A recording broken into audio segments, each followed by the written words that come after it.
प्रत्येक प्राणायामात आपण सूक्ष्म व्यायाम घेतो. तर काय करा, उजवा पाय डाव्या पायावरती घ्या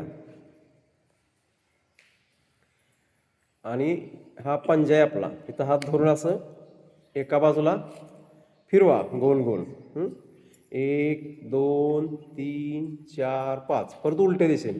1 2 3 4 5. परत पाय जवळ घ्या असा पोटाजवळ. आणि असा श्वास घेत घेत वरती घ्यायचा. 1 2 इथं हात ठेवायचा असा. 3 4 5. श्वास घेत घेत 9 10. बरोबर. परत असा हा पाय धरायचा ना असा. दोन्ही हात लावा, दोन्ही. हा, इकडं गुडघ्याला एक आणि इकडे एक. आता परत बऱ्याच लोकांच्या टाचा दुखतात, बरोबर. तर हळूच पाया टाच आपटायची असं दोन्ही बाजू. जोरात नाही, एकदम स्लोमध्ये. दुखलं नाही पाहिजे असं, नाही जोरात आपटशील.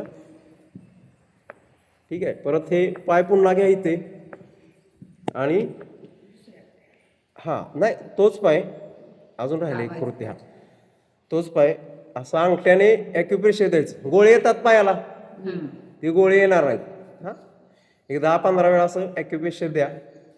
आता हीच कृती आपण दुसऱ्या पायाने